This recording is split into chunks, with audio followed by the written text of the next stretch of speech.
This is not a missing persons case. This is not a cold case. This is a case where the victim warned the police about her own murder. And what you're about to hear was recorded before she vanished. On June 11th, 2004, an emergency call came into a police station in Ohio. The woman on the line sounded calm. Too calm. She gave her full name, her home address, and then she said something investigators still can't explain. She said, "When you find me, please don't assume it was an accident." The call ended.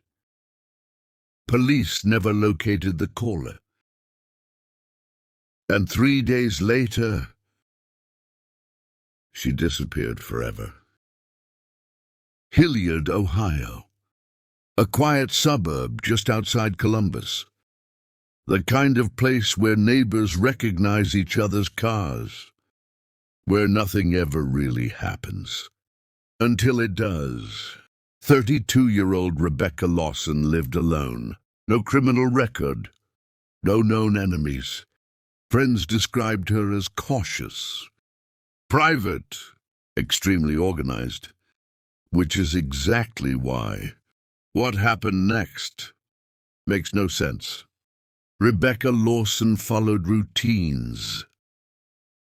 Same grocery store, same gym schedule, same coffee every morning before work. She paid her bills early. She kept handwritten notes in a planner she never forgot to carry. People like Rebecca don't just disappear. On the morning of June 14th, 2004, Rebecca failed to show up for work. That alone raised concern. By noon, her supervisor tried calling her phone. No answer. By evening, a close friend drove to her apartment. Rebecca's car was still parked in its usual spot. Inside, everything looked normal. Her purse sat on the kitchen counter. Her phone was charging in the bedroom. Her planner was open to that day's date.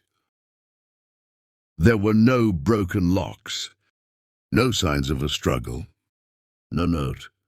Police were called later that night. At first, officers believed Rebecca had left voluntarily. Adults disappear all the time. But that theory collapsed almost immediately, because Rebecca had already contacted police. 3 days earlier, on June 11th at 9:42 p.m., a call came into the Franklin County non-emergency line. The dispatcher noted the caller sounded composed, not panicked, not emotional. The woman identified herself as Rebecca Lawson. She claimed someone had been following her for weeks, not watching her house, not calling her phone, but guiding her movements. She said when she changed her routine, things would happen. Missed buses, delayed elevators, chance encounters that pushed her back onto predictable paths.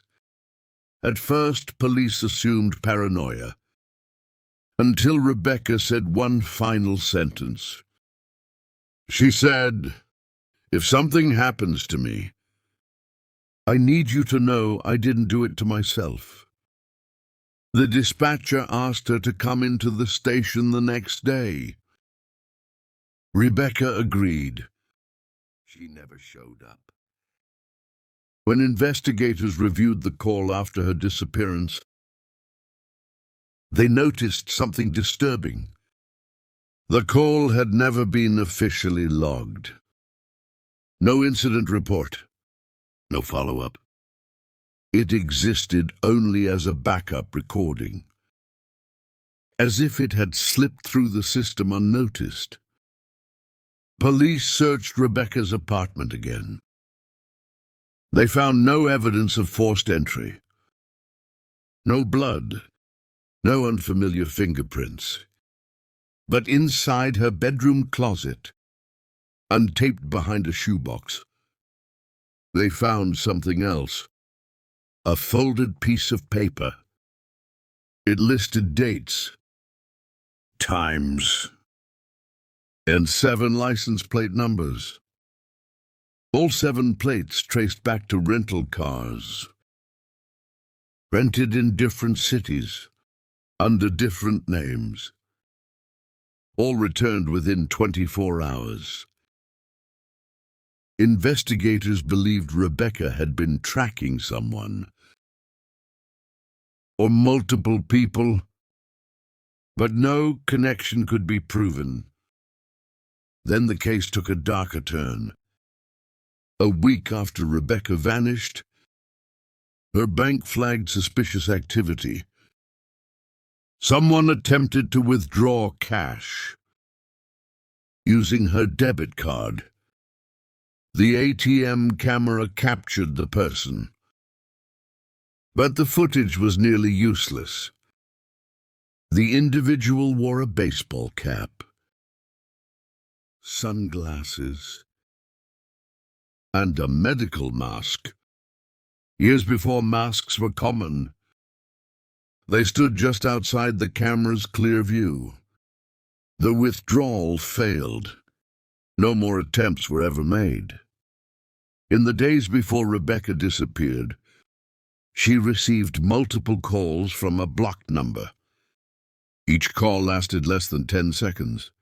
No voicemail, except the last one, saved, unopened. Police listened to it.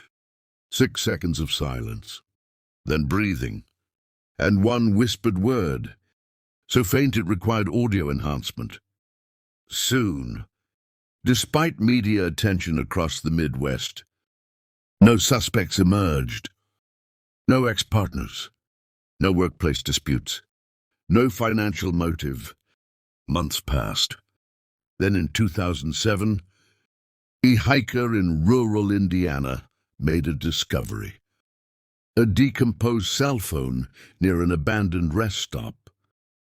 The serial number matched Rebecca Lawson's phone, but her body was never found. The location raised even more questions. It was over 200 miles from her apartment. No toll records placed her there. No gas receipts. No witness sightings. The phone had been wiped clean, except for one unsent text message, drafted at 11:58 p.m. on the night she disappeared. It read, "I was right. If anyone finds this, please don't stop looking." To this day, Rebecca Lawson has never been located. Her case remains officially classified as a missing person, but many investigators quietly refer to it as something else, a premeditated disappearance, planned by someone who understood police procedure, surveillance systems, and timing. Someone who knew exactly how much time they had. Rebecca warned them.